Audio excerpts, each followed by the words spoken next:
Muito bem, estamos ao vivo aqui, estamos agora, melhor dizendo, estamos no ar, né, Sidão?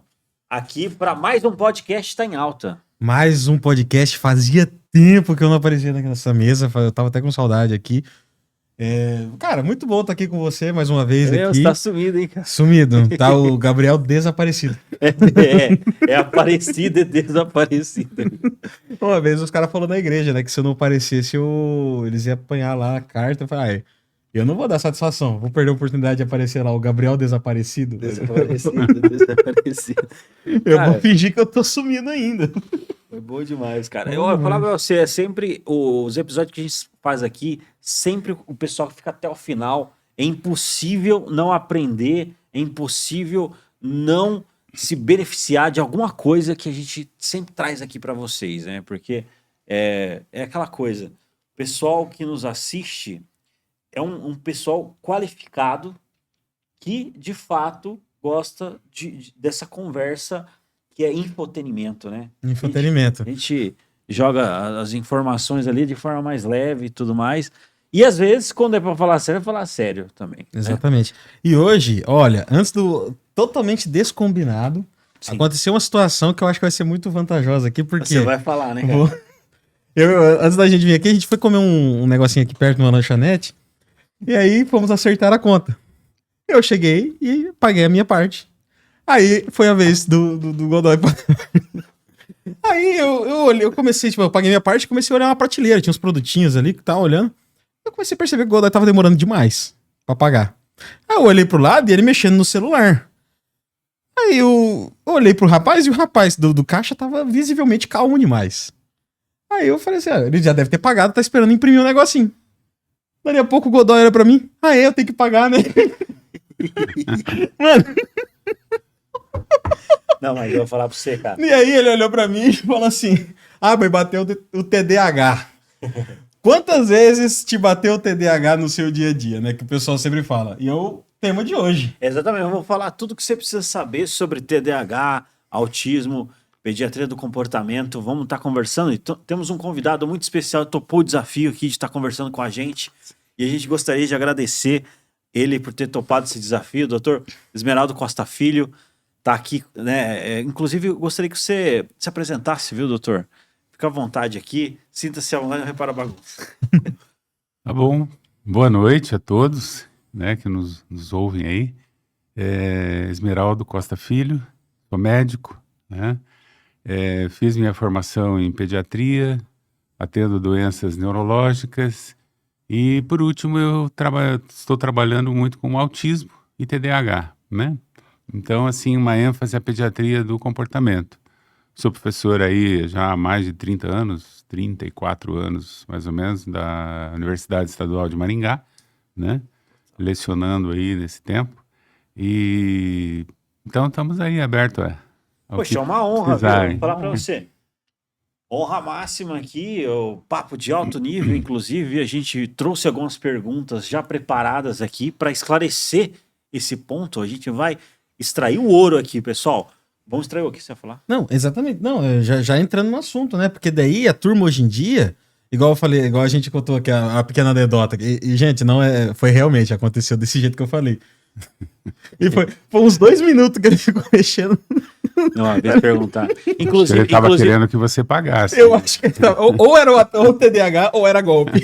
Eu não sabia nem que era TDAH, porque os outros falaram uma vez, você sabe o que é TDAH? Eu até estava comentando, né? Eu falei assim, não, eu tenho HB20. Eu falei, mas eu acho que é bom esclarecer, né? O que é isso, né?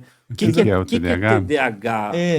O que seria, o que é o TDAH? O TDAH é uma sigla, né? O transtorno, T de transtorno de déficit de atenção e hiperatividade.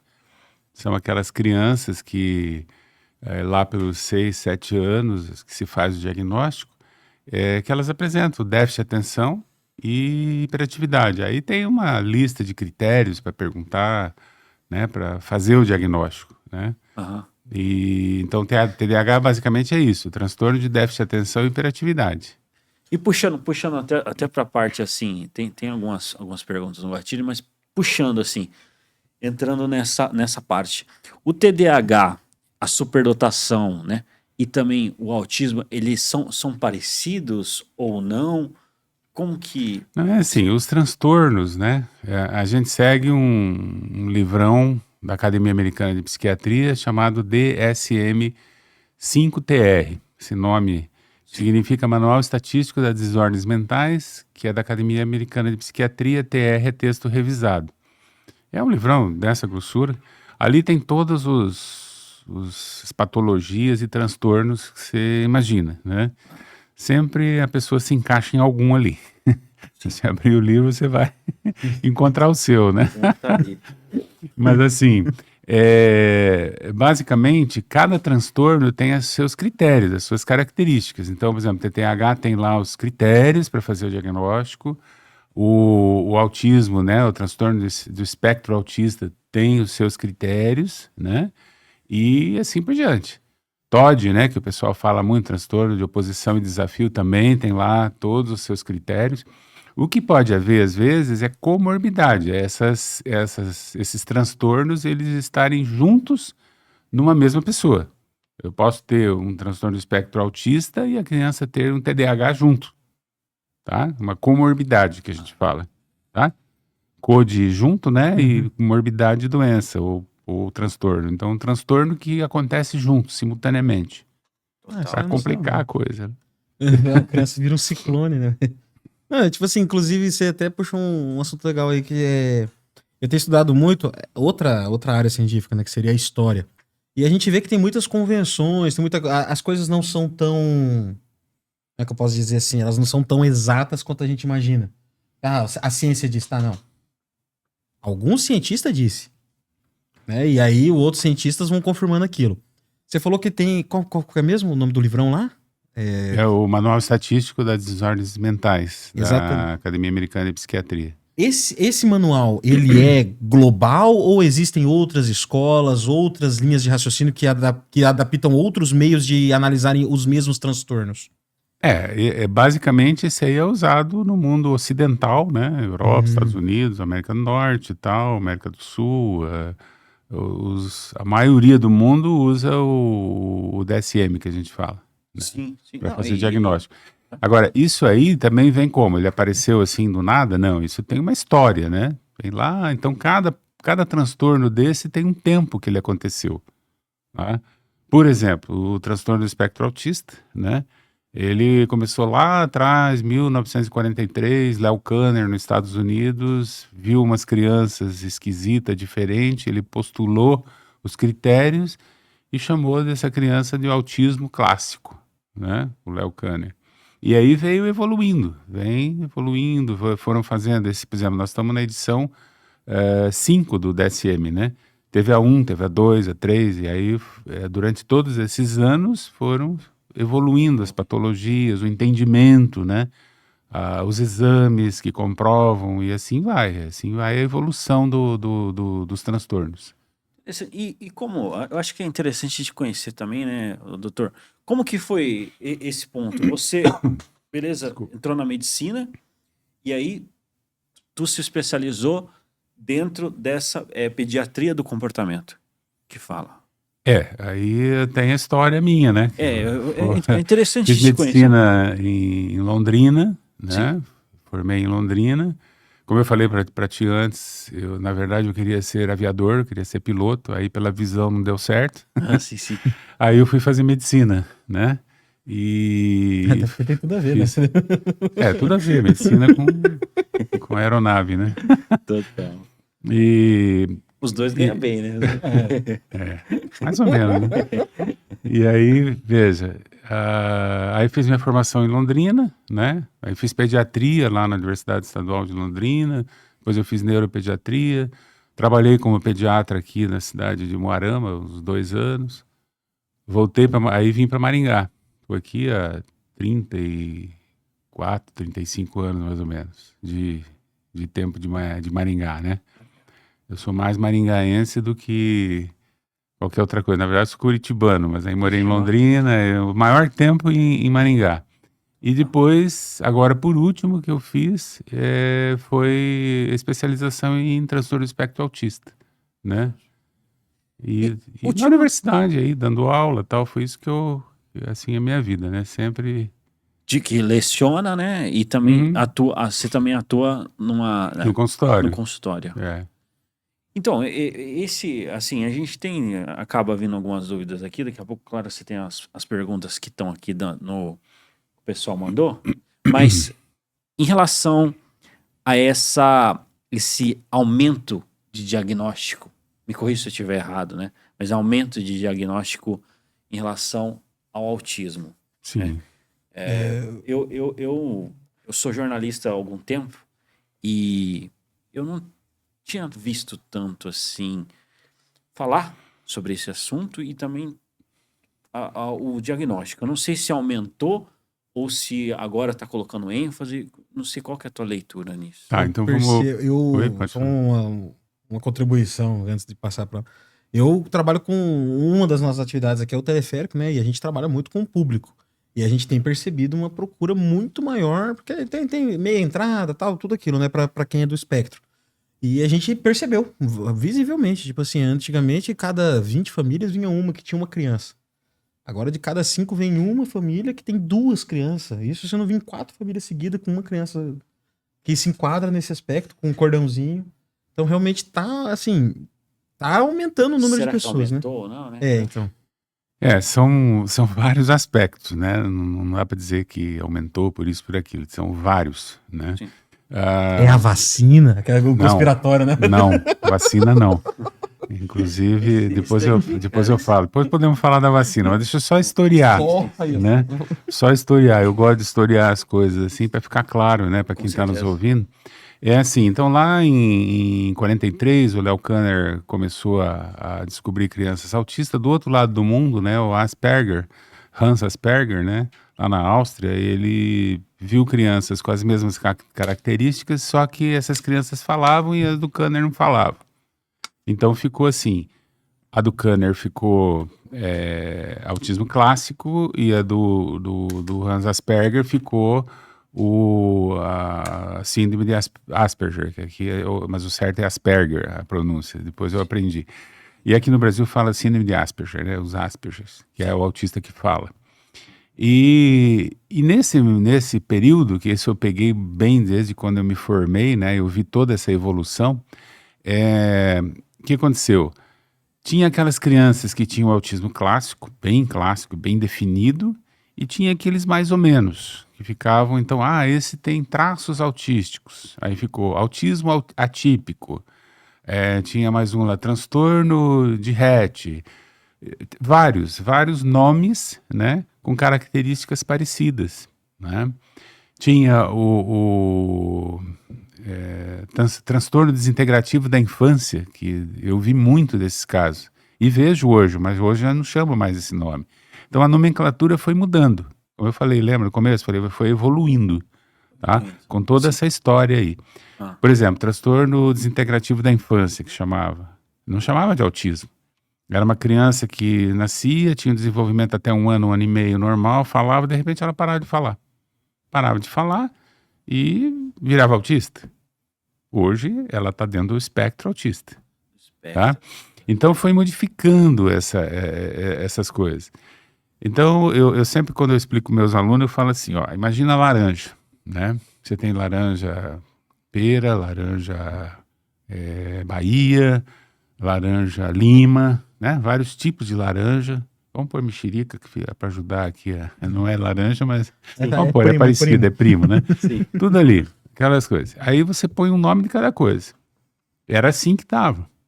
Aí em 2013, o pessoal reuniu lá nos Estados Unidos para fazer o DSM, outra edição do DSM, e os caras falaram, não, mas peraí, tá uma bagunça. E realmente era uma bagunça, gente. Você não sabia para explicar para os pais tudo isso, você imagina? Os caras falaram assim, não, vamos fazer o seguinte, vamos pegar um saco e botar o nome assim, transtorno espectro autista, como se fosse as laranjas. Põe tudo num saco e põe assim, laranja. E joga tudo dentro. Então, aquelas laranjas que eram só vamos dizer assim, os autistas clássicos, que eram contados como autistas, Sim. né? De repente encheu. Então esse foi um dos motivos que você estava respondendo a tua pergunta. Por Sim. que aumentou? Aumentou porque tudo foi considerado autismo, tá? Entendi. Então, por exemplo, esse Asperger, né? Claro que não dá para dizer que é o nível 1 hoje, exatamente, tem umas mudanças, mas assim, esse cara foi colocado junto com o 3, com o 2, que são os níveis de autismo, né? Os níveis do espectro. Então foi tudo colocado junto. Então quando você faz a estatística, pô, tem um monte. Fora isso, os fatores predisponentes ao autismo, né? Vou dar um exemplo, eu fiz muito berçário aqui no hospital universitário, então você via aqueles bebezinhos pequenininhos, quando eu comecei aqui há mais de 30 anos, bebê abaixo de 1 quilo dificilmente sobrevivia, tá? Aí os aparelhos foram melhorando, foram se desenvolvendo, os aparelhos respiratórios, aparelho esses aparelhos para respirar, né, de UTI e tudo. E o que aconteceu? Foi sobrevivendo mais bebês. E a gente sabe que a prematuridade é um dos fatores predisponentes para autismo. Então aquele bebê morria, estava fora da coisa. Agora não, agora ele tem lá 1 quilo, sobrevive. Aí lá na frente, autismo. Então aumentou também o número dos autistas por causa que foi sobrevivendo crianças da prematuridade, por exemplo. A grande parte do autismo é fatores genéticos, não se sabe por quê. O cara que descobrir ganha o prêmio Nobel de medicina. As grandes causas, Então causas foi aumentando. seriam... Outra coisa, né, só para concluir, Sim. o nível de diagnóstico foi melhorando, aumentando. Eu lembro de quando a gente chegava, a criança, por exemplo, 2 anos, não falava nada. Eu falei, não, é o tempo dele, isso aí ele vai falar. Vamos esperar, daqui 1 ano a senhora volta. Eu voltava, ele falava, mamãe e papai, com 3 anos, quer dizer, não aprendeu nada, né? Hoje não, hoje a gente sabe que você tem que fazer diagnóstico precoce. Quanto mais precoce for o diagnóstico do autismo, melhor é o desenvolvimento futuro da criança. Tá? Então hoje essa criança, quantas vezes eu falei na burrice, né, lá atrás, 20, 30 anos atrás, não, vai melhorar, não melhorava, era autista e não era feito o diagnóstico. Então hoje se faz muito mais diagnóstico porque se aprendeu, né? Então o que acontece hoje? Hoje você pega uma criança bebê, você consegue fazer diagnóstico de autismo, tá? Em bebê. Então, o diagnóstico foi ficando mais apurado. Com isso, também aumentou Tá vendo como são várias as causas do aumento da incidência do autismo, né? Então, se fala aí... Tem vários números, 1 para 35 nascimentos. Você já pensou? Cada 30, cada 35 nascimentos, nasce um autista. Eu li em algum lugar, esses tempos atrás, que... Justamente pesquisando sobre essa questão do aumento do diagnóstico, né? Que às vezes, tipo assim, tinha uma galera falando que era... Como é que eu posso dizer assim? A galera caçando moda. Tá na moda ser autista. Não. Às vezes o autismo, ele não é tão raro quanto a gente imagina. Agora ele falou 1 em cada 35, Sim. que as pessoas achavam que era 1 em cada 1000 antes. Então, tipo assim, não é que... Às vezes... E a precisão também do diagnóstico, né? Ou a precisão... E é tão importante, assim, desculpa aí cortar, mas assim, só para encaixar isso que eu vou falar, é tão importante fazer o diagnóstico precoce, né, hoje, que hoje você, por exemplo, eu pego uma criança no consultório, eu tenho dúvida. O autismo 2 e 3 é fácil, você faz o diagnóstico. Agora, o nível 1 de suporte, quando ele é bem leve, você fica na dúvida. Será que essa criança tem mesmo? Será que tem um problema auditivo? Aí você manda fazer exames da audição para ver se não tem surdez e tal, né? Não tem. Mas você fica na dúvida. Qual que é hoje vamos dizer, o padrão ouro de tratamento? É encaminhar para as intervenções. Encaminhar para tratamento, tá? O tratamento do autismo são as intervenções que se faz. As terapias, vamos dizer, né? A gente chama de intervenções. São as intervenções que são feitas. Antigamente, ficava esperando a criança. Nossa, lá com 5 anos, acho que ele é autista mesmo, hein? Quer dizer, ele perdeu as janelas neurológicas de neuroplasticidade de desenvolver. Ele perdeu feio.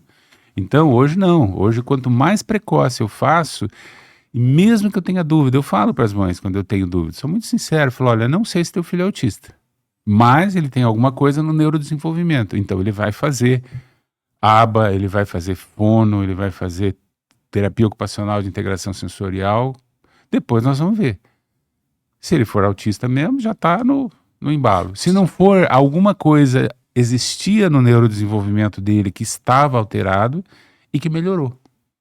Total. Entendeu? Quer dizer, de qualquer forma, o tratamento ouro, o que se faz a gente fala, o tratamento ouro é o principal, o mais Sim. evoluído, né? É colocar a criança para fazer as intervenções, as terapias. Não, cara, e eu tô pensando aqui, isso daqui tem que ser falado, né? Porque, veja, que nem é algo que precisa de mídia, né? E precisa Sim. ser dito. Amplamente divulgado, de preferência. Porque, que nem você colocou, imagina, a pessoa tem um filho e aí passa muitos anos, acaba não fazendo esse diagnóstico e tudo mais. É irreversível, assim, ó, acaba sendo irreversível algumas coisas. O autismo, ele tem melhora, né? Se você intervir a tempo e tal, ele vai havendo melhoras, depende do tempo. Como eu disse, quanto mais precoce, mais ele vai desenvolver. Mas o autismo é uma condição genética que a maior parte do autismo é genético, né? Ele vai para a vida toda.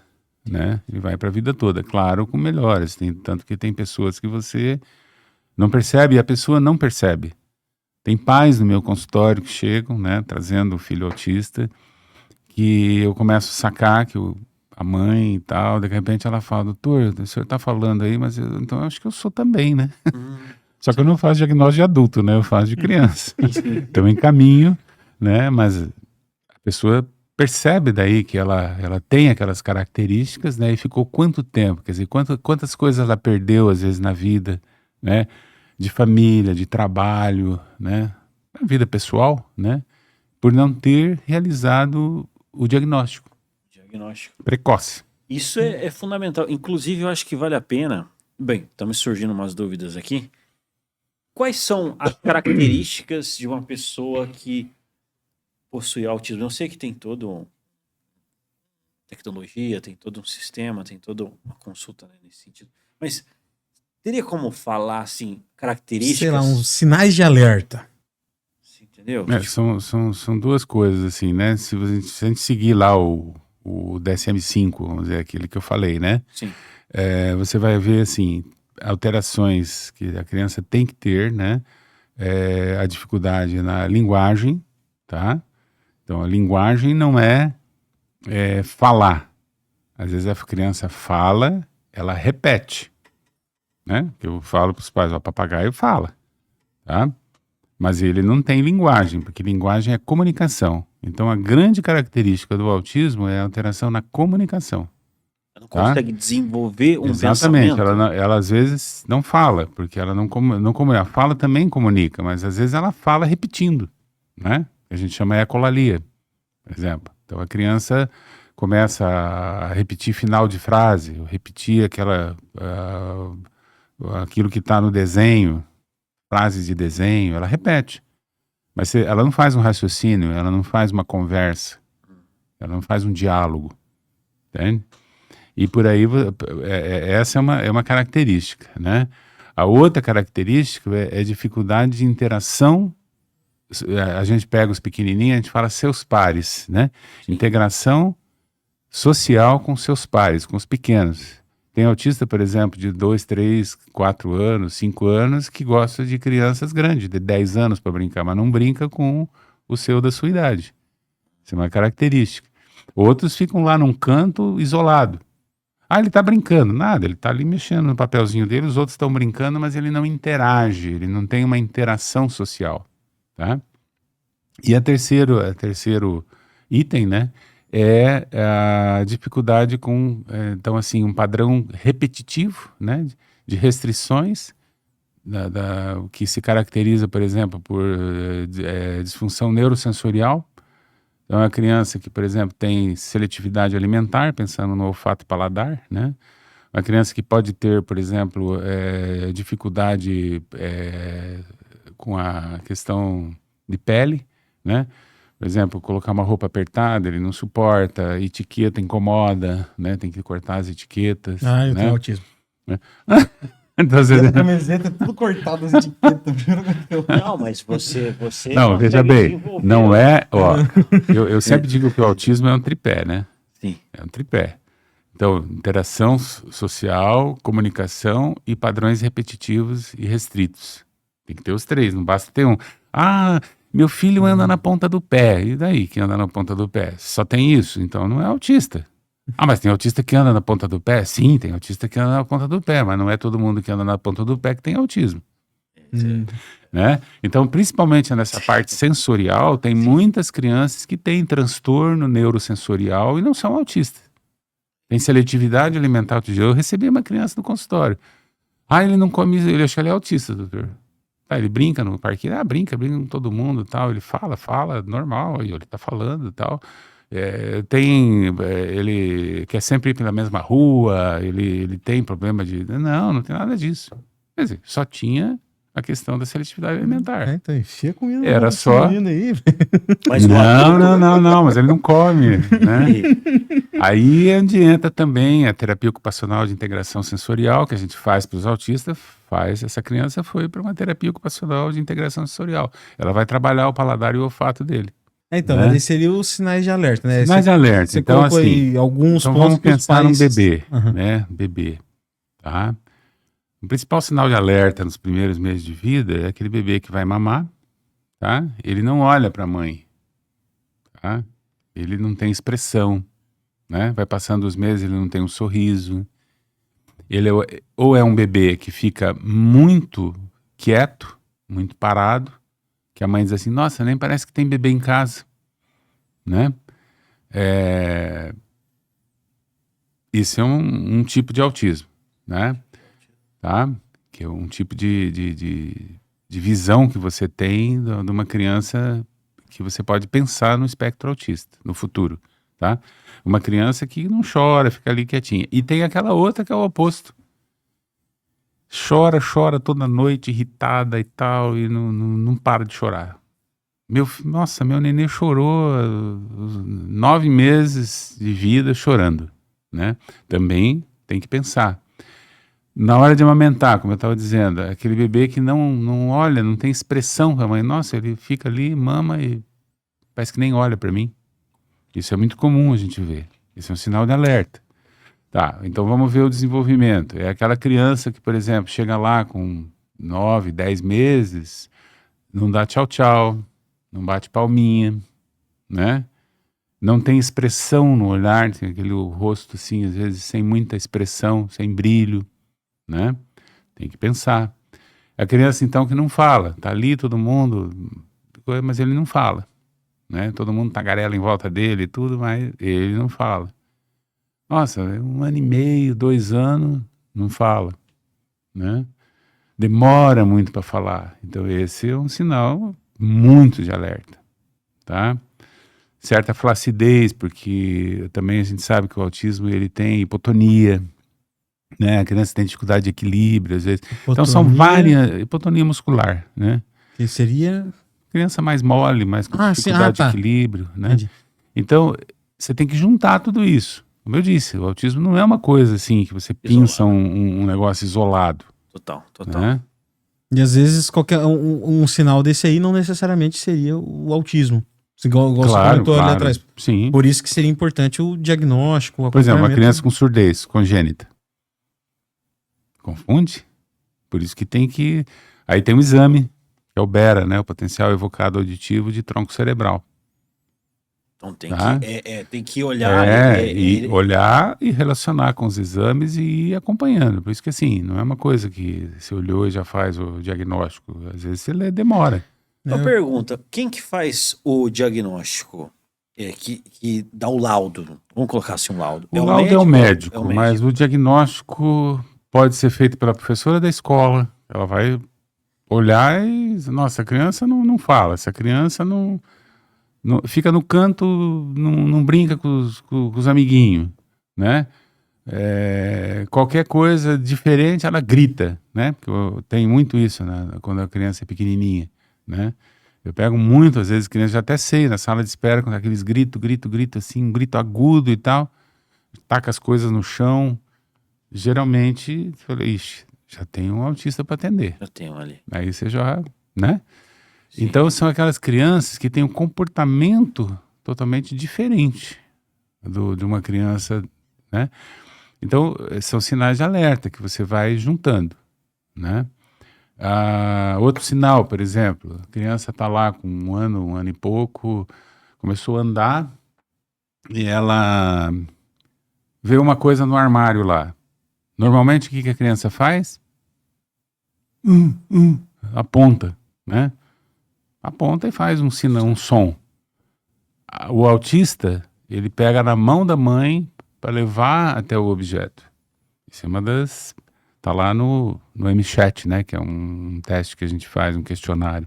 Tá? MChat-R agora, que é o mais novo. Então, pega na mão da mãe, leva lá, né? Outra característica, a criança não responde quando chamado. Tem que chamar, né? João, e fica lá chamando, né? Aí, de repente, ele vira. Parece que ele está num outro mundo, né? Que mais? Isso é um sinal de alerta importante. São sinais, né? São sinais que você vai vendo. A criança não responde. De pegar na mão.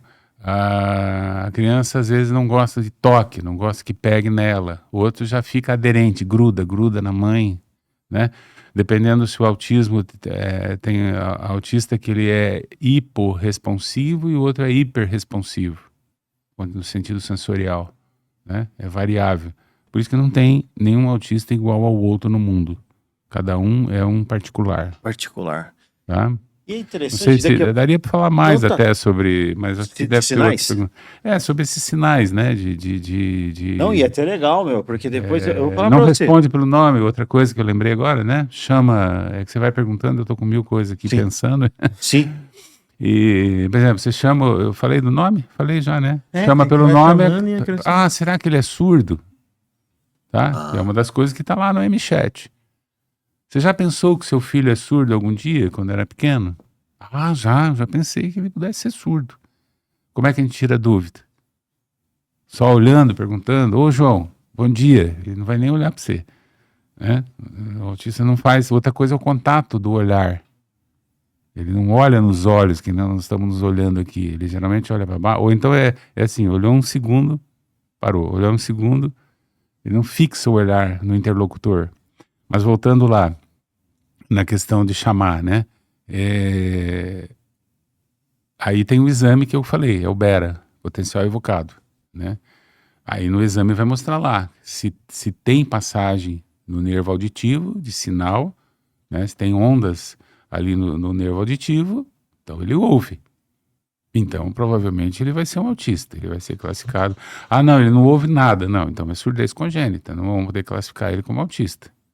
Aí é um outro tratamento. Não, é interessante isso daí, né? Você tem uma pergunta? Tem uma pergunta aqui no chat. Uma pergunta que me surgiu aqui agora. É uma pergunta que eu já ouvi esse mito, e eu já vi ele até representado em filmes e séries, né? Que é a questão de o autismo ou TDAH, eles podem ser gerados a partir de um trauma, né? Seja físico ou psicológico, ou ele é algo que vem congênito quando nasce com a pessoa? Na verdade genético, né? Genético, né? Isso aí lá atrás, no tempo lá do Léo Kanner, né? No próprio livro dele, tem um livro dele que ele escreveu, e eu li esse livro em espanhol, Em Defensa de las Madres, Em Defesa das Mães, né? E eles colocavam assim como desculpa, a mãe geladeira. Isso ficou muito naquela época lá, 1950, 1960. Aquela mãe que não pegava o bebezinho no colo. Então, por isso que ele ficou autista. Isso aí caiu por terra, isso não existe. Tá? Tal da mãe geladeira. Ficou muito essa expressão, mãe geladeira. Uma mãe fria, né? Sim. Não, o autismo, 99% do autismo é genético. Tá? Os outra porcentagem é ambiental. Ambiental como? Do ambiente também, mas ambiental relacionado à vida intrauterina, tá? Por exemplo, a criança que tem uma má formação dentro do útero, ou então que a mãe teve alguma doença, né? Por exemplo, teve lá um citomegalovírus, uma doença, né, congênita, ele pode desenvolver um autismo. Isso é considerado ambiental, tá? Então. A própria poluição já foi considerada, agora a vacina não, tá? Deixa eu só contar isso aí. Teve um cara lá.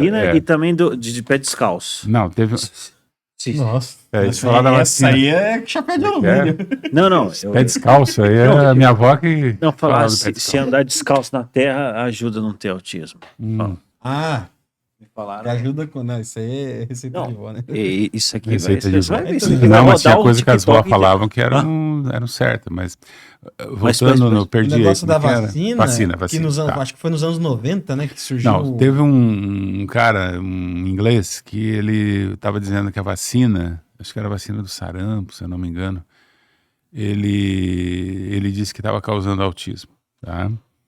Mas tinha, eu não lembro bem exatamente os detalhes, mas tinha uma questão econômica no meio, tinha um lance assim, e ele perdeu o CRM dele lá na Inglaterra, né? Sei lá como é que chama lá. Sim. Ele perdeu, porque na verdade não existe, tá? É um mito aqui. É um mito, tá? Vacina causando autismo, nada disso. Tá? Vacina O que tem é algum... Vacina É. tríplice viral. Tríplice viral? É a do sarampo? Eu não sei. Não, qual é o não. nome dos técnicos. É, a vacina do sarampo é a vacina do sarampo. A tríplice tá. viral é a difteria, pertussis e a tétano, antitetânica. Tá? Então... Mas aí só complementando do cara lá, né? Então não existe esse negócio da vacina do sarampo estar causando autismo. De jeito nenhum. Não tem essa ligação, tá? Acaba sendo uma teoria da conspiração que joga por aí. Eu acho que é interessante a gente falar sobre esses mitos, né? Porque tem vários mitos, né? Que trazem aí. Não, causa isso. Por exemplo, eu não sei. Essa da vacina mesmo, eu lembro que foi uma parada que estava ligada com... Nossa, cara, eu não lembro exatamente qual que era o interesse da galera que financiou esses estudos fraudulentos. Eu lembro exatamente. Sim, tinha um Mas interesse que eu também não lembro. Tinha um lobby, tinha um lobby tinha na área da saúde, acho que para vender algum tipo de remédio que era paliativo e a vacina tava vindo para... Então, é esse cara da Inglaterra lá, que eu não lembro o nome dele, o médico, e não foi só ele, eu lembro que perdeu o registro. Teve dele. vários médicos de menos relevância que foram contratados justamente para tipo assim, ó, esse grandão falou, mas não, o Zé da esquina lá também tá falando. Pra não parecia que fosse algo muito... Isso aí sempre vai ter em medicina, né? Porque é os grupos de interesses, né? Agora, estava tentando lembrar. Sim, lembrei de um detalhe, por exemplo, né? Não que tenha uma ligação direta, isso que eu vou falar. Tomou tal remédio, vai ter isso. Não. Existe estudos, por exemplo, mostrando o ácido valproico, né? Que é muito usado, a gente usa muito em epilepsia, né? Em enxaqueca. Meninas, né, ou mulheres na idade produtiva não devem usar, porque tem uma relação, não uma relação direta que vai acontecer. Tomou Depaquene, por exemplo, né, o Depakote, que são os medicamentos do ácido valproico aí que tem no mercado, sem fazer propaganda aqui, tá, mas Sim. só... Vontade, só citando, porque às vezes a pessoa fala ácido valproico, ninguém sabe o que é. Sim. Falar Depaquene, Depakote, todo mundo já sabe. Então, são medicamentos comuns, né, de uso comum aí para epilepsia, enxaqueca e tal, estabilizador de humor também, eles são estabilizadores de humor. Então, tem uma relação a ver com mulheres, tá? Que podem engravidar e ter filhos autistas, tá? Então, eu, depois dos 14 anos, não receito mais ácido valproico. Porque daí já uso outros medicamentos. Porque eu não sei, né? Como vai engravidar depois dos 14, né? Inclusive, já entra até num outro tema que entrou aqui pra gente, né? Que é sobre a hereditariedade do autismo, TDAH, o TOD, que você comentou também, né? Essas doenças, além desse fator... Sim, todas elas têm uma... que você trouxe um fator que é externo, um remédio, mas só, tem algum... Sim, só que cada transtorno tem uma característica, um tipo de herança, vamos dizer assim, genética, né? Por exemplo, você falou TDAH. TDAH são vários genes, herança poligênica, que a gente diz, tá? TDAH. Então, sempre na família vai ter lá uma avó, um tio, um pai ou a mãe que tem hiperatividade, e o déficit de atenção, né? De atenção ali. E dentro, então, a gente trouxe ali, a gente está só fazendo uma cronologia, a gente trouxe um pouco a respeito do que é o TDAH, a gente falou também um pouco sobre o que é o autismo, os tipos de autismo, os sinais de alerta, e a gente também falou aqui sobre falar os um pouquinho mitos. do tratamento, né? Então, o Exatamente. tratamento. Tá E você vê, ó, levantando. você falou que eu sou TDAH não ia saber falar isso aqui que eu falei. Não, mas Eu prestei atenção em você tudo. viu que o doutor falou que tem tipos e tipos, né? Você não tá salvo ainda, não. O que eu vi hoje lá não... Não. Mas qual que é o Eu tratamento? ainda fico achando que ele queria que você pagasse. Eu ainda tô com medo de ser golpe. Ele deu um migué lá. Não, mas começou do a- nada chega uma mensagem importante, do nada. Assim. Chegou, mas enfim. Brincadeira. Então, mas aí eu gostaria de falar um pouquinho para enfatizar isso, Sim. né? A primeira coisa que eu gostaria de enfatizar é o diagnóstico precoce. Tem dúvida? Leva para ver, tá? Não precisa levar no neuropediatra. Quem que tem direito de fazer o diagnóstico? Tá? É o médico. Que médico? Pediatra. Pediatra tem que fazer diagnóstico de autismo, gente. Tá? Muitas vezes o cara não estuda, não quer saber. Eu tenho muitos que não gostam de atender. Isso eu já vi colegas falando. Eu não gosto muito de... Eu passo para outro, né? Beleza, tá? Mas o pediatra é uma figura que precisa, né? Partir dali e dá para ele fazer o diagnóstico, tá? E o pessoal multiprofissional que a gente tem em volta, desde o professor na escola, ele pode suspeitar, pelo menos, né? O psicólogo, tá? Quer dizer, proporcionalmente, quantos psicólogos e quantos pedagogos ou psicopedagogos tem em relação ao número de médicos? Pensa. Muito mais. Psicólogo, psicopedagogo, fonoaudiólogo, esse pessoal, eles podem levantar a hipótese diagnóstica. Tá? Claro que eles não podem assinar um documento, isso é o médico, né? Repetindo, qualquer médico pode, desde que ele tenha conhecimento, né, ele pode fazer um diagnóstico de transtorno do espectro autista, tá? E é que fica ali, é do neuropediatra, é do psiquiatra infantil, né? E eu percebo também que alguns pais, né, mas você não pode me dar um laudo, já que eu não posso, né? Porque eu atendo criança aí até 18 anos, a criança e adolescente, né? Mas tem muito adulto procurando. Eu até incentivo, às vezes, alguns colegas neuroadultos a estudarem um pouco mais de autismo no adulto, né? Eu tenho Que que ele perguntar muda um isso pouco. aí. Mas isso aí vamos fazer uma segunda parte. Mas Não, vamos pro só tratamento. porque ele falou que não Não, podemos seria até só falar uma alguma dúvida coisa. mesmo, porque você falou que não, o seu foco é nas crianças. Mas Criança existe e o adolescente. diagnóstico e tratamento para quando a pessoa descobre tardiamente, né? Lá depois dos seus 20, 30 anos. Sim, fica muito mais difícil. Veja bem, quando você pega a criança, bebê, né, menos de 1 ano de idade, e começa já, ou com 1 ano que seja, de idade, e já começa a colocar ele nas intervenções, você tem um cérebro plástico que ele pode desenvolver, entendeu?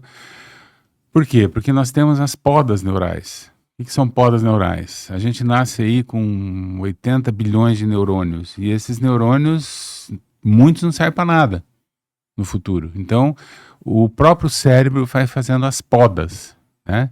Tem uma poda principal com 3 anos de idade e a outra lá com 8, 10 anos, 11 anos, né? Todos nós temos poda neural, tá? E no autista é diferente, quer dizer, é mais ainda sério a poda neural, porque muitas vezes a poda não é efetiva e ele fica com neurônios ali, vamos dizer assim, sobrando, atrapalhando o desenvolvimento, né? Só que aí você, com as intervenções, e o cérebro está plástico, né? Tem a plasticidade neural, você consegue melhorar muito essa criança. Por exemplo, você pega uma criança de 2 anos de idade, tá? Eu vejo no meu consultório a evolução. Quando ela tem 7, 8 anos, ela está autismo nível 1, que eu falo, né? Mesmo nível 2, que evolui de 2 para mesmo nível 3 de suporte, né? Muitas vezes ele alcança um grande progresso. Aí você pega uma criança de 6 anos, que nem eu peguei outro dia, tá? Os pais nem pensaram que essa criança pudesse ser autista, tá? Nem um professor pensou, ninguém. E eu quando falei, vem cá, ele é autista, por isso. E agora? Não, agora vamos começar, né? Só que já teve poda, o cérebro já desenvolveu numa parte, na outra não, né? Então é fundamental o diagnóstico precoce. Eu queria ressaltar isso. Outra coisa, as intervenções, tá? No Brasil, a gente tem uma grande dificuldade, né? Porque as intervenções no autismo partem assim de sistemas de tratamento que a gente faz. Então, por exemplo, pega uma criança no meu consultório, eu vou colocar ela estimulação no Denver, tá? O método Denver, que é um método naturalista e tal, que ele tem que começar pequenininho, tá? Depois lá com 4 anos ele vai para o ABA. ABA é uma sigla americana, que é Applied Behavior Analysis, análise aplicada do comportamento, tá? Aí ele vai até lá dependendo se ele atingir os objetivos mais rápido, ele sai do ABA, ele vai para uma terapia cognitivo-comportamental para habilidades sociais, tá? Com 8 anos. No primeiro mundo eles fazem ABA até para adulto, tá? Aqui no Brasil é um pouco diferente. Até uns 8 anos, tal, faz ABA e vai pro TCC, que a gente fala, terapia cognitivo-comportamental para habilidades sociais. Tá? Então, tem uma escada esse aí. tratamento, né? Junto com isso, ele faz, por exemplo, tinha muita dificuldade de linguagem, ele vai fazer fonoaudiologia, voltada, né, pro ABA, 2 vezes por semana. O ABA é de 3 a 5 vezes por semana. Vai pensando. Terapia ocupacional de integração sensorial, para trabalhar a parte que eu falei para vocês dos transtornos neurosensoriais do autista, tá? De pele, de seletividade alimentar, audição, não suporta às vezes o barulho, é o TO, que a gente chama, terapia ocupacional. Primeiro que TO tem pouquíssimos profissionais, agora que estão formando escolas para formar mais profissionais. Não basta ser formado em TO, ele tem que fazer 1 ano de especialização, né, na parte sensorial, que é terapia ocupacional de integração sensorial de Aires. Aires foi uma psicopedagoga que desenvolveu essa técnica. Aí ele vai para fazer isso daí. Quando ele acha esse profissional, que às vezes está lotado, não tem vaga. Eu tenho vários pacientes meus que estão aguardando uma vaga em TO de integração sensorial de Aires. Porque não tem. Tem poucos profissionais. Isso é um grande área que tem. Veja, isso até no particular. Tá? Convênios são obrigados a ter, mas naquele jeito. Mas tem um índice Se você me perguntar no público, aí vou tomar um gole d'água. Mas por quê? Por quê? Porque o índice de eficiência é melhor, isso daí? Ou não? Não entendi a tua pergunta. Tipo assim, tem bastante procura por TO. É o TO que você falou? TO, terapia ocupacional de integração sensorial. Eu já acho que é uma questão de, tipo assim, falta profissional nessa área. Tá faltando profissionais. Falta, porque tem poucas faculdades agora que abriram. Tinha só em Curitiba uma época. Só Curitiba. Sim. Eu vejo até lá em São Paulo, eu tô inserido eu fico muito na Grande São Paulo, né? São Bernardo ali e tal. E eu vejo que, tipo assim, a pauta, principalmente entre vereadores, né? Que daí atuam mais a pauta do autista, sempre tem um ou dois em cada Câmara, o vereador ativista do autismo. E tá se abrindo uma infraestrutura para atender o autista muito grande. Só que com quem eu converso, chega sempre nisso. Tem lá um baita de um prédio, não, tipo assim, o hospital do autista. Aí tem a recepcionista só. Porque não tem profissional para estar sendo inserido lá dentro para atender. Não tem profissional e tem o custo. Né? Um custo é alto. O custo é alto. Tá? Não é barato. Tá? Porque, veja, o nosso amiguinho aí vai fazer 2 vezes por semana de fono. Vai fazer de 1 a 2 vezes de TO. Vamos supor que tem os profissionais lá, tá? Ele vai fazer fono. Veja, ele não está falando. Tem 2 anos e meio, 3 anos, só fala papai e mamãe. Pensa? Aí ele vai fazer 2 vezes de fono. Depois não come, só come arroz, tá? Mais nada. Arroz e batata frita, por exemplo. Não come mais nada. Essa criança vai ter que fazer suplementação alimentar, vai ter que, né? Então vai para TO urgente. 2 vezes por semana de TO. E mais umas 4 ou 5 sessões de psicólogo ABA. Pensa. O quanto custa isso por mês? Tá? Por baixo, numa clínica particular, aí vai gastar uns 5 mil reais por mês. Por baixo. Tá? Para fazer, lógico, dependendo se o caso for mais leve, ele precisar menos, vai ser menos e tal, né? Mas nós estamos falando de quantos salários mínimos? Estou por fora do salário mínimo. Tá 1.300, não tá?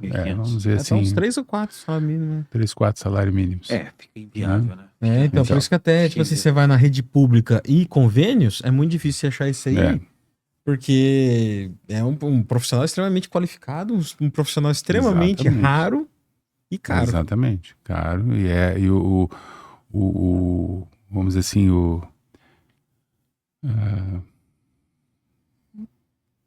a falta, né? A falta desse profissional, principalmente nessa área de sensorial aí, é grande, tá?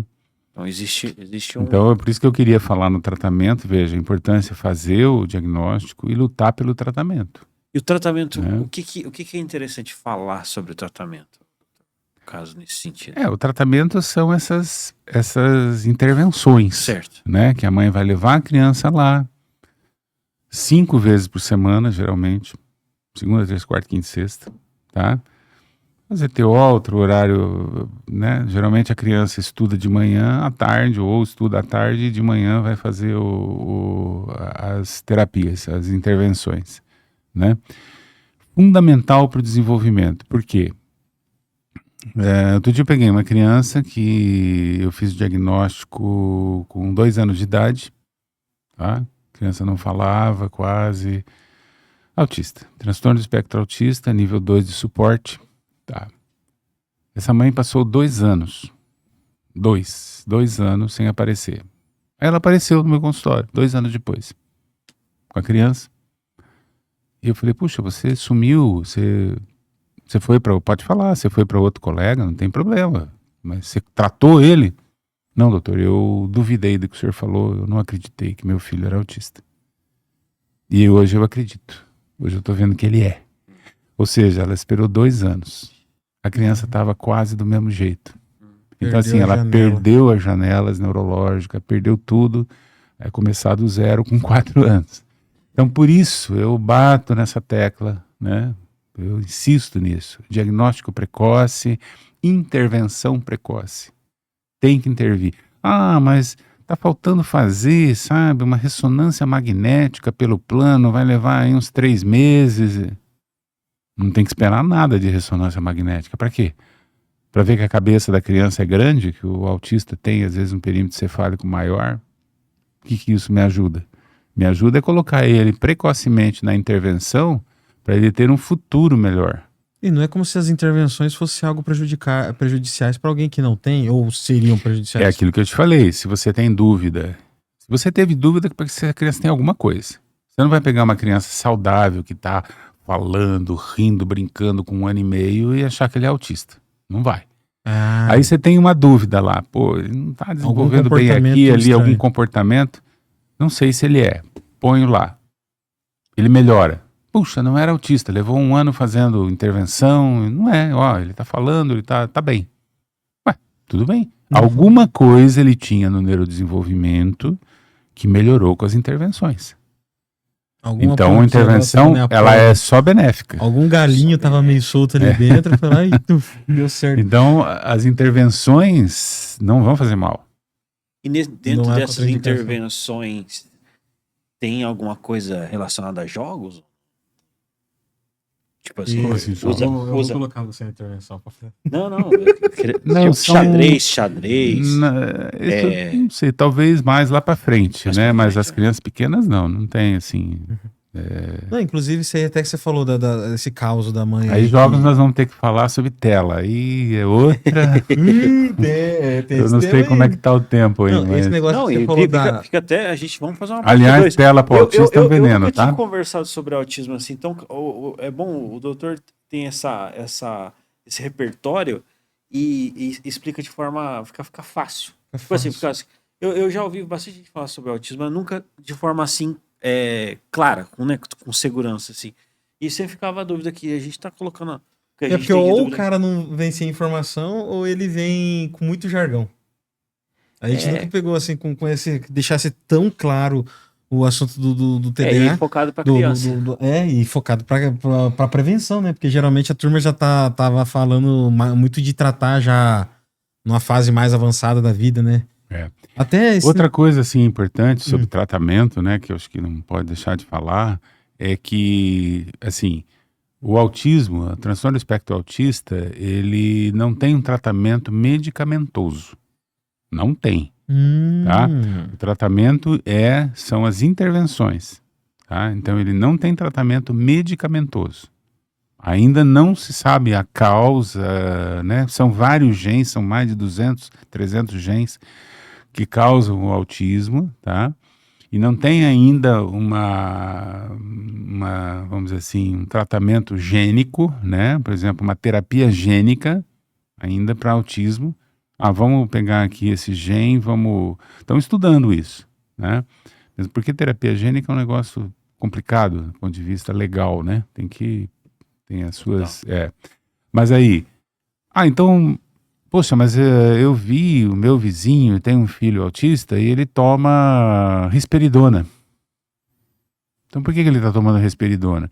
Ele está tomando por causa da comorbidade. Ele tem o autismo e mais alguma coisa. E mais outro transtorno. Por exemplo, vamos supor que ele seja agressivo, né? Ele é agressivo na escola, ele é agressivo com os colegas, tem autista que tem essa peculiaridade. Principalmente os mais graves, assim, né? Ou então ele se autoagride, ele se morde, tem autistas que mordem muito aqui essa região, né, do punho aqui. Então, risperidona é um antipsicótico, né? Então, por que ele tem que tomar? Ele tem que tomar para poder diminuir essa agitação, diminuir né? Eles têm muita insônia, a insônia ajuda, o risperidona ajuda, por exemplo, a dar mais sono.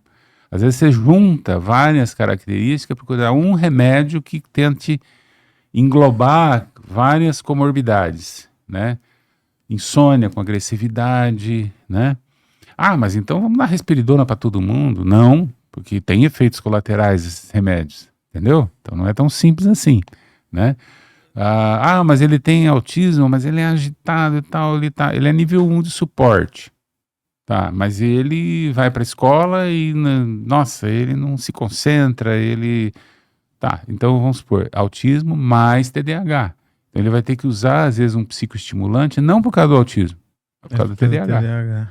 Então a gente trata no autismo as comorbidades, não o TDAH com remédio. TDAH são as intervenções precoces.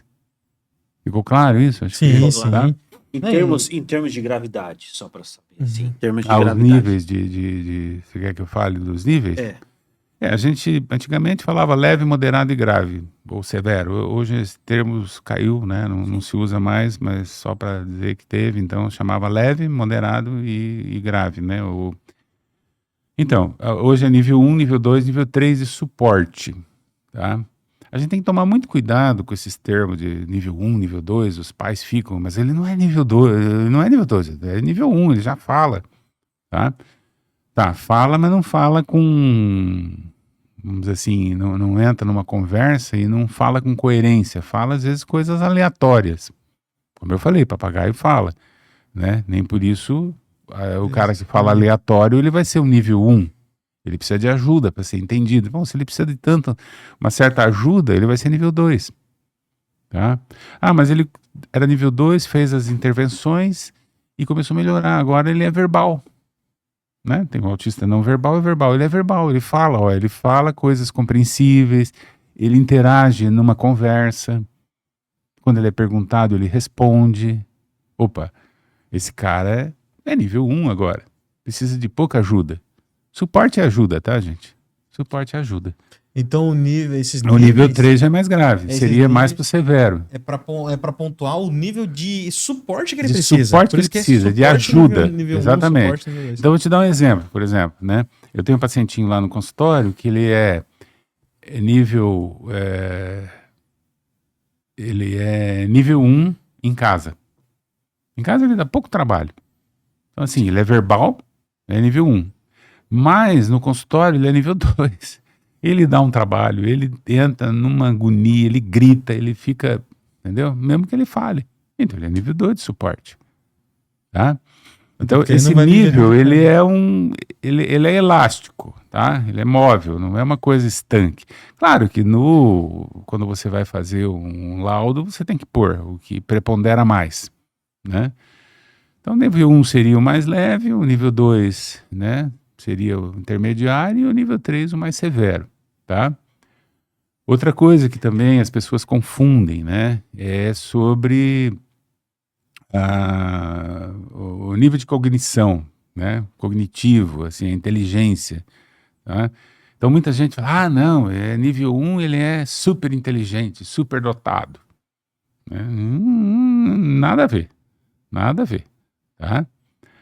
Ele é nível 3, então a maioria dos nível 3 vão ter déficit intelectual. Tem nível 2 com déficit intelectual. Tá?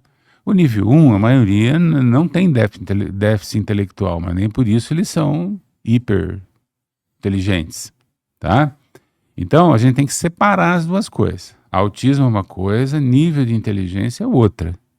Esse nível de inteligência, ele é medido, tá? O melhor teste que se faz para nível de inteligência é o chamado VISC. VISC 4, que está no 4 agora. É 1, 2, 3 e 4, está na edição 4. O VISC é uma sigla, tá? É WISC, Wechsler Intelligent Scale Children. Escala de inteligência da escola Wechsler americana, que dá. É o melhor teste que, no meu ver, Sim. é o melhor teste de inteligência. Só pode ser feito depois dos 6 anos. Tá? Então, tem mãe que chega no consultório, meu filho é autista e tal, ele é superdotado, não sei o quê, o senhor tem... Vamos fazer um VISC. Tem mais de 6 anos? Fazer um VISC. Aí tem toda uma classificação. Qual que é o valor normal do QI? Coeficiente de inteligência. Esse de 90, medir o QI. Medir o QI, coeficiente de inteligência. De 90 a 110. Esse é o QI médio. Tá? De 80 a 90 é um QI médio inferior. Pra você ter uma ideia, não sei se você sabe desse dado. Você sabe qual o QI médio do brasileiro? Do brasileiro 83, médio? né? Eu sei que é baixo. 84.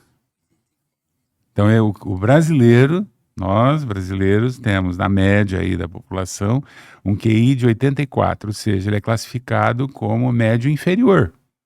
Não é deficiente, é médio inferior. De 70 a 80 é o QI, é o limítrofe, né? E a deficiência mental vai ser abaixo de 70 aí, né? De 65 mais ou menos. Tá? Nossa. Vamos para cima agora, 110 a 120, né? Não, eu falei 110, 90 a 110 é o QI médio. De 110 a 120, médio superior. De 120 a 130, superior. E acima de 130, aí entra a superdotação ou altas habilidades. Inclusive, É o sinônimo, né? Mas o correto é falar superdotação. E esse E gênio diagnóstico vai ser lá para cima, né? O Einstein cima, lá vai pra cima é 160, 180. inclusive, você até falou aí essa questão o autista, e ele é super. A questão do hiperfoco. É aí que se Sim. justifica, porque eu já vi, tipo assim, o autista, ele, sei lá, ele fica em autista, casa, ele vai- aprende 5 línguas sozinho, mas ele não sabe fazer um mais um. Isso. Ele às vezes faz hiperfoco. Tem crianças, por exemplo, que você pega uma criança, por exemplo, que você abre bandeiras, ensina bandeira para ele lá com 6, 7 anos de idade. Ele sabe falar a bandeira hoje do Azerbaijão. Eu não tenho nem ideia de como que Também é. não sei, eu citei aqui, chutei. Azerbaijão, Cazaquistão, um negócio, questão desse aí, daquelas bandeiras, né? Sim. Ele fala tudo é cor, porque ele fez hiperfoco. Dali 1 ano, 2, você vai perguntar pra ele, ele não sabe mais. Eu não lembro. Eu não lembro. Porque foi por hiperfoco. Tá? Mas Eles duas fazem coisas, muito mas parece que é duas coisas que a pessoa tem TDAH, né? Uma é esquecimento e a outra não tô lembrada. Doutor, tem intervenção com a criança ali. A gente pode internar se quiser. Rapaz, mas o ponto de essa medição, né, da questão da inteligência, superdotação, altas habilidades, ali com a criança. A criança que é diagnosticada com superdotação, ela tem uma certa característica parecida, assim, com autismo? Não, ela pode ter superdotação e não ser autista.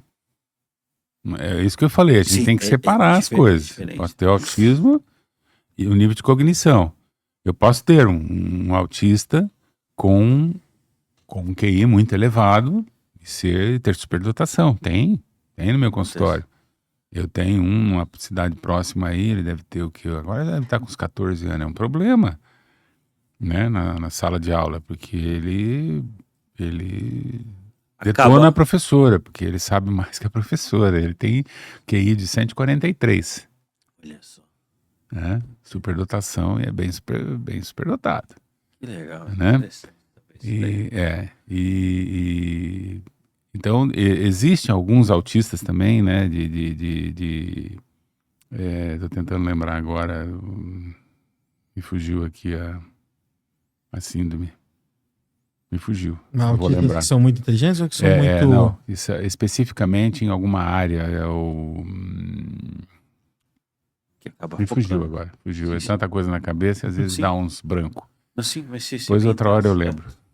Não, mas o negócio é tipo assim, o importante é a gente desmistificar esse assunto, até porque uma boa parte desse boom nos diagnósticos que a gente está tendo agora é que o pessoal perdeu a vergonha do autismo, né? E a gente tem que tratar esse assunto sem vergonha. Igual você falou o caso da mãe lá.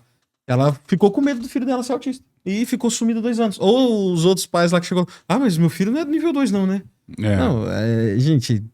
A criança, ela tem um problema e muito antes de você ter um filho perfeito, você tem que ter um filho, né? Não, então você tem que ir lá e tratar ele, né? Você tem que aceitar. Por exemplo, você tá ficando careca, você tem que aceitar. Não, assim, porque daí se você aceita... Tem segredo.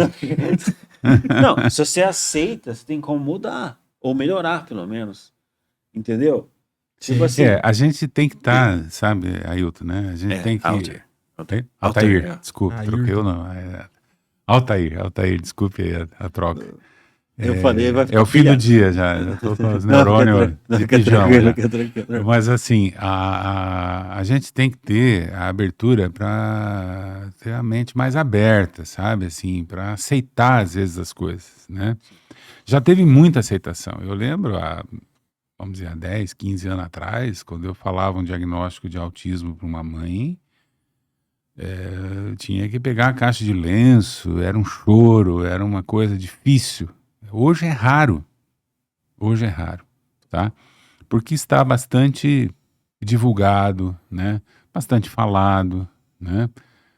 Às vezes hiperdiagnosticado, né? Então você tem que... É uma coisa que eu quero lembrar aqui, quando eu vim para cá, eu falei, eu preciso falar isso, né?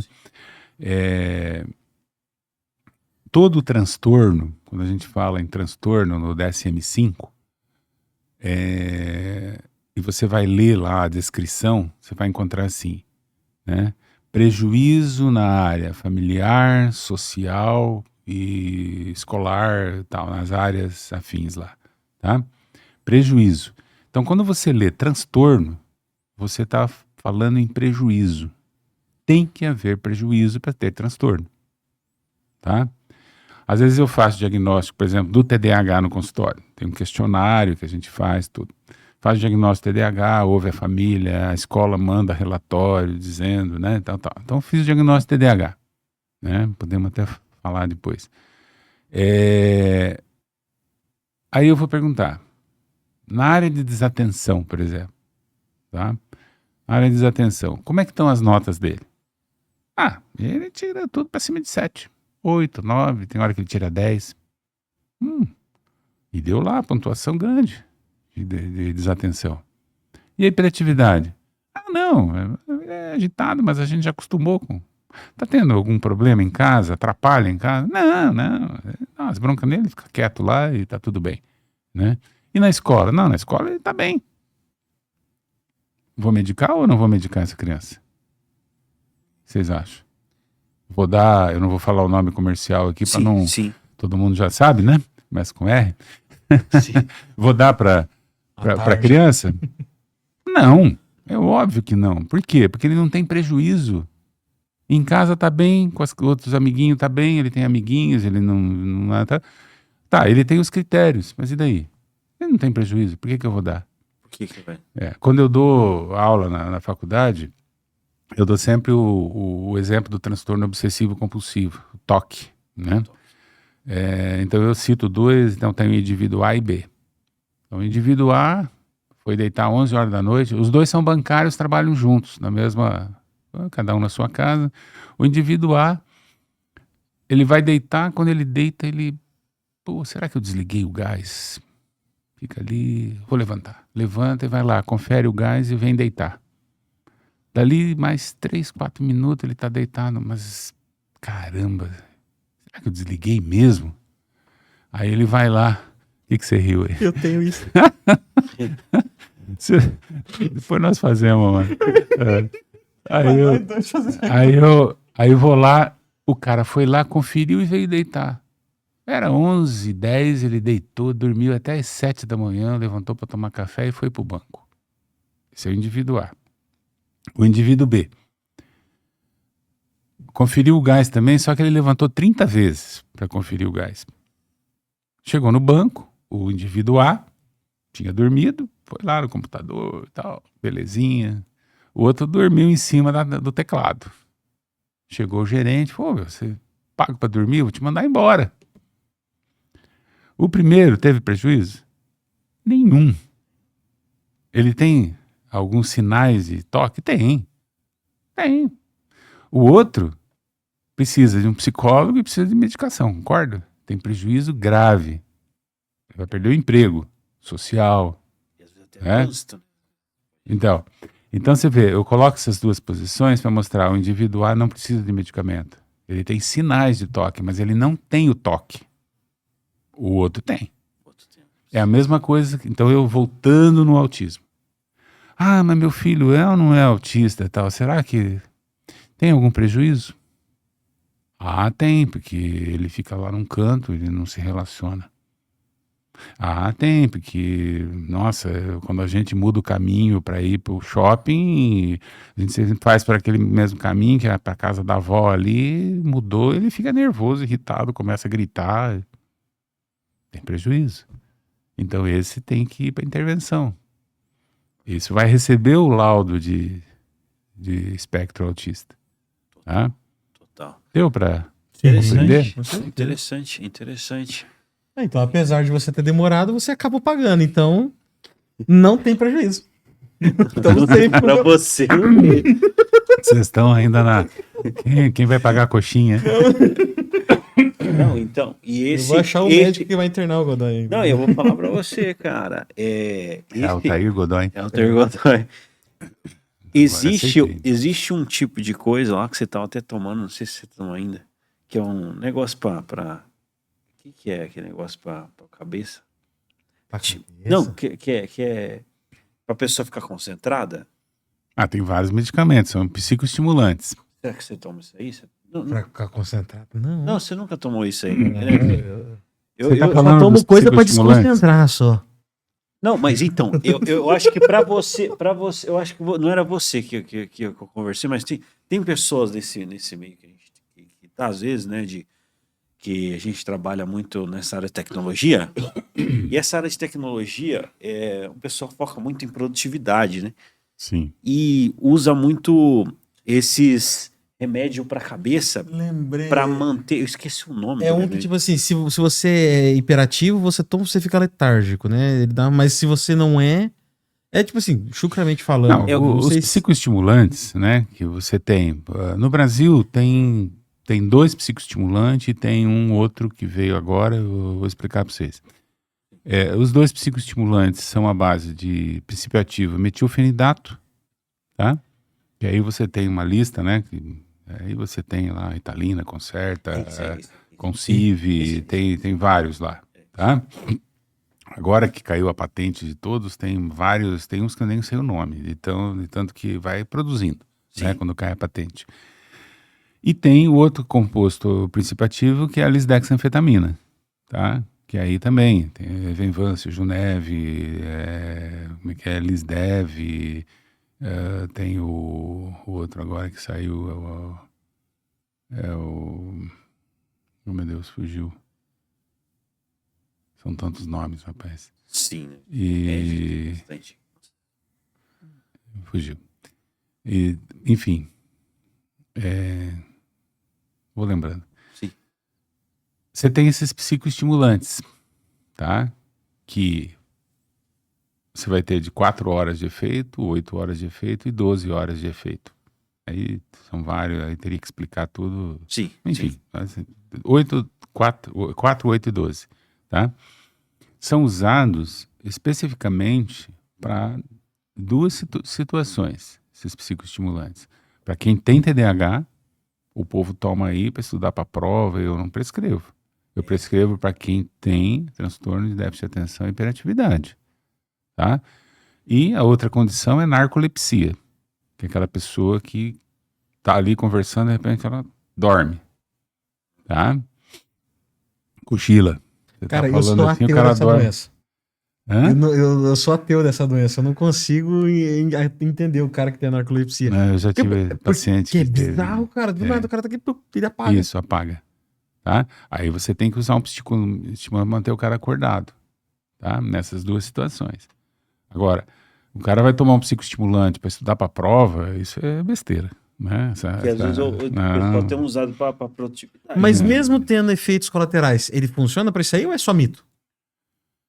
Olha, na minha opinião, você usar uma coisa que não é para aquilo, não tem muito significado. É que nem né? o Michael Jackson. Você pode ficar. Depois eu falo Você sobre pode isso. ficar, por exemplo, agitado.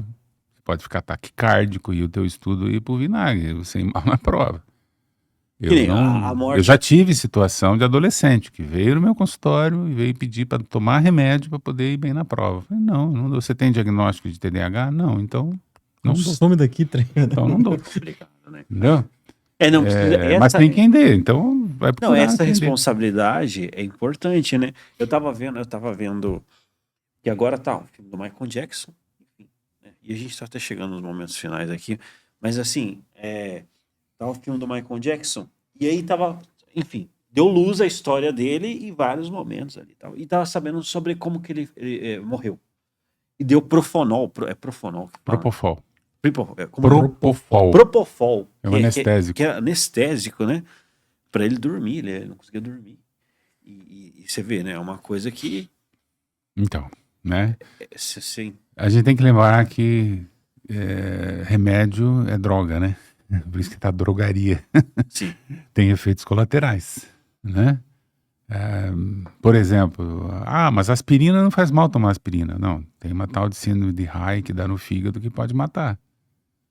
Claro que é raro, né? É raro. Agora todo mundo vai falar, nossa, o doutor falou lá, não vou tomar aspirina. Não, eu tô só dando um exemplo, assim, de uma situação que você pode tomar uma medicação achando que aquilo não é inócuo e tal, mas toda medicação que você usa alopática, né? Que tem homeopática, tem fitoterápica, mas a medicação alopática com a qual eu trabalho, não trabalho com as outras, ela tem efeito colateral.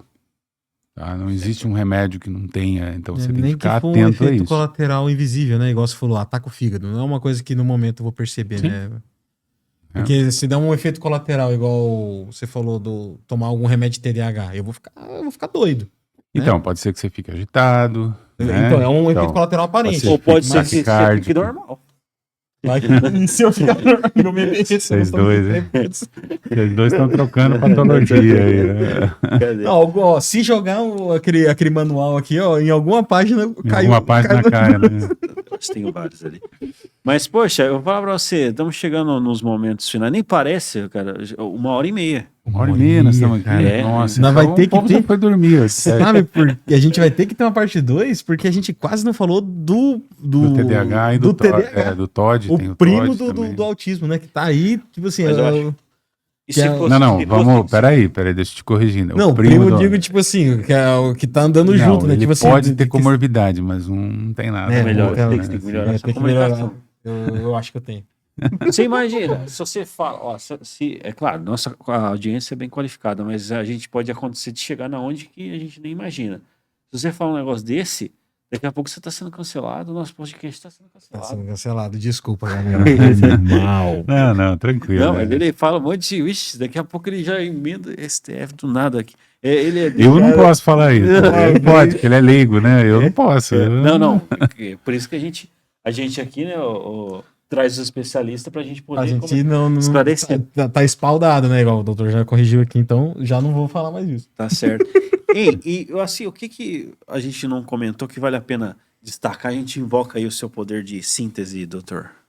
Não, basicamente, assim, a minha ênfase no autismo é diagnóstico precoce, né? Com o sentido de a gente conseguir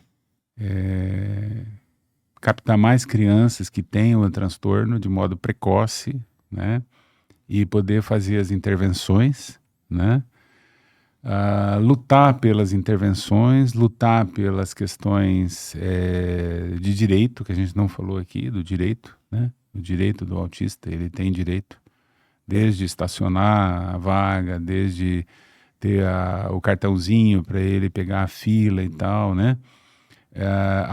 Tá vendo, eu tenho pesquisado aí na internet, tenho ouvido alguma coisa em outros, em YouTube, em vários lugares aí, eles querem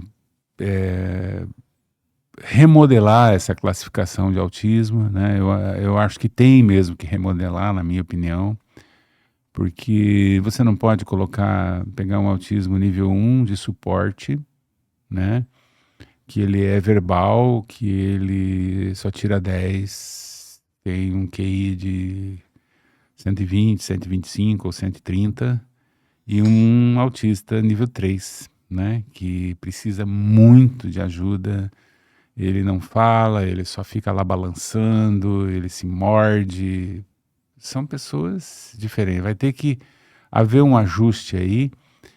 Só que assim, como as coisas a nível superior, né, de governamentais, eu já estou sentindo assim uma coisa, querer tirar esse nível 1, né, e deixar, vamos dizer assim, o nível 1 não precisa de tanto ajuda, né, então não vamos ter ações sociais para esse lado, né. Também não pode ser abandono, assim, né? Então, esse é o perigo. Esse é o perigo, é isso que eu queria ressaltar aqui, né? Porque, veja, quem tem nível 1 de suporte, se ele é nível 1, ele é nível 1, ele precisa de suporte, ele precisa de ajuda, tá? Ele precisa de ajuda. Eu já tive alguns adolescentes no consultório que eles têm dificuldade de relacionamento com os seus colegas, eles não falam, ficam isolados, né? Não conseguem namorar, né? Não consegue ter uma experiência de namoro, fica envergonhado, enfim, essas pessoas têm a dificuldade dela, o tipo de dificuldade, e sofrem com isso, assim como no nível 3 também sofre, né? Então a gente tem que tomar muito cuidado na parte jurídica que eu vejo disso aí, para poder mexer, porque hoje tem também o lado de pessoas que mais isso aí talvez em adultos, de que querem se aproveitar da lei, vamos dizer assim, né, para poder ter benefícios, né, com o diagnóstico, né? Então o cara quer ter um benefício, então ele fala, põe aí que eu sou autista. Ainda bem que eu não trabalho com adulto. Eu trabalho só com, com as criancinhas e adolescentes. Eu queria parar na Só com vaguinha os azul. menores. O senhor não consegue arrumar pra mim? Você percebe, então, como é que a coisa é delicada, é um assunto delicado, né? Então, eu tenho muito medo de que num futuro próximo esse nível 1 seja, sabe, colocado de lado. Tomara que não, tá? Tomara que eu esteja errado, tá? Mas eu tenho muito medo de que esse nível 1 de suporte aí seja meio que, não, esse cara não tem nada, é frescura, já ouvi isso, né? Não tem nada, isso é frescura, antigamente não existia isso, né? É igual aquele cara que fala, bom era no meu tempo, né? É bom no meu tempo, se for pensar lá no tempo da Idade Média, era bom naquele tempo, né? Eu escuto isso aí, mas tipo assim, cara, no teu tempo não tinha tempo era teu vacina tempo, para poliomielite. então. Não tinha, não. Né? Então, assim, a gente tem que tomar muito cuidado, é um tema muito delicado, então eu fico muito preocupado com as ações a nível superior aí, governamentais e tal, no sentido dos benefícios, né? Porque você sabe que o corte de benefícios é uma coisa que... Mas se você perceber aí, doutor, a gente tá... Bom, se tiver interesse ali, tá? Se tiver algum movimento nesse sentido, o espaço aqui, quiser alertar... Vamos defender o autista. Os autistas aí. Poxa, e vai ter a parte 2, porque faltou coisa do autismo, a gente fala um pouco mais de TDAH. TDAH não falamos nada, né? Tem a parte 2 desse episódio. Estamos à disposição aí, a hora que vocês quiserem, a gente faz a parte 2 aí, TDAH, tem que falar um pouco do TOD, tem que falar um pouco talvez, do transtorno explosivo intermitente. Nossa, né? Mas esses aí... esse TOD e esse explosivo aí... Tem que falar de telas, né? Que é uma das coisas que eu mais falo no meu consultório, o uso de telas. O que é tela? Televisão, tablet, celular, joguinhos e afins. Isso aí é uma parada bizarra, Isso porque daí aí fala, eu não vou dar dia, tela né? pro meu filho, ele não dá celular. Mas daí a molecada fica pendurada na TV o dia inteiro. Exatamente. Isso aí é veneno, né? Depois a gente vai ter que Vamos falar num dia sobre isso. Fica aí pra você... tá aqui. Fica aí, porque você já se inscreve aqui no canal, você que tá chegando aqui agora, porque esse assunto vai ter continuação. Inclusive, se você quiser continuar esse assunto, a gente vai falar aqui, mas se você quiser continuar esse assunto, antecipar que tá conversando ali, doutor, como que o pessoal pode te encontrar? Quais são as suas Então, eu estou no Instagram, né? Clínica Criar. Só que tem que escrever C pontinho, porque é uma sigla. Sim. Tá? Clínica de... Fugiu agora a sigla aí. Qual que é? Põe aí, porque faz pouco tempo que eu abri. Criar C pontinho, R pontinho, I pontinho, A pontinho, R pontinho. Criar. Isso. Comportamento. Clínica de referência infantil. Vou colocar aqui relacionada ao comportamento. Vai estar aqui na descrição. Vai estar na descrição, tá? Segue lá. Vai estar o nosso perfil também. Se você quiser saber um pouquinho mais disso aqui, quer saber se o Godoy realmente tem TDAH, acompanha a vida dele lá no Instagram. Passar um questionário de uma ETRS 18. Vamos deixar aqui embaixo também, vai ter um... O Godoy. Você acha que o Godoy tem ou não tem? Cara, mas TDAH é diferente. Posso dizer que eu me diverti, viu? Foi bem gostoso participar aqui com vocês. Agradeço aí a paciência de vocês e do povo que estava aí ouvindo, né? A gente que agradece aí, viu? Bem legal. E estou à disposição aí para uma próxima, tá? Agora que vocês quiserem. Já tá marcado aí. Tá bom, então. Isso aqui é parceiro de bancada. Parceiro de bancada aqui. Pessoal, segue lá um projeto novo que a gente tá aí, né? Saber em Comum. Você que gosta de documentários, tá? A gente falou um pouquinho de história aqui, história da vacina, tal, o negócio. Se você gosta desse tipo de curiosidades, segue lá, tá? É bem interessante, bastante documentários lá com curiosidades interessantíssimas. Legal demais, cara. Agradeço aí. Muito obrigado a todos. Agradecemos aqui também a paciência do doutor, né? Enfim, leciona e também tá dia a dia aí na clínica. Doutor, muito obrigado pela sua participação. Eu que agradeço. Valeu. E é isso aí, pessoal. Me chamo Altair Godoy. Eu sou o Gabriel Aparecido. E esse foi mais um Tá em Alta Podcast.